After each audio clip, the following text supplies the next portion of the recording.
আপা যমুনা গাড়ি নিয়ে একটা পোস্ট দেখলাম বিভিন্ন ফেসবুক মিডিয়াতে, আপনি বলছেন যে ধর্ষণের বিষয়টা, এটা আসলে কতটুকু কেমন কি? না, এটা ওরকম কোনো পর্যায়ে যায়নি, আমি রাগান্বিত হয়ে বলছিলাম। এটা কার সাথে রাগান্বিত হয়ে বলছিলেন? ওই স্টাফদের সাথে। স্টাফ কি পাখি নাকি? হ্যাঁ, পাখি আরো কয়েকজন ছিলাম। কয়েকজন বলতে কি স্টাফ তো থাকে 3 জন একটা গাড়িতে, কিন্তু এটা কি মানে ওরা 3 জন নাকি আরো কেউ ছিল বাইরে?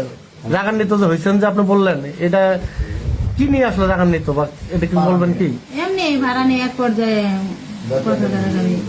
আচ্ছা, এখন এই যে আপনার একটা কথার উপরে একটা সুনামধন্য প্রতিষ্ঠান যমুনা সার্ভিস, এটা তো অনেক সম্মান ক্ষুণ্ণ হয়েছে, সেই হিসেবে যাত্রীরা তো মন খারাপ করছে যে যাত্রী হয়রানি করে মহিলা মানুষের গায়ে হাত দেয়।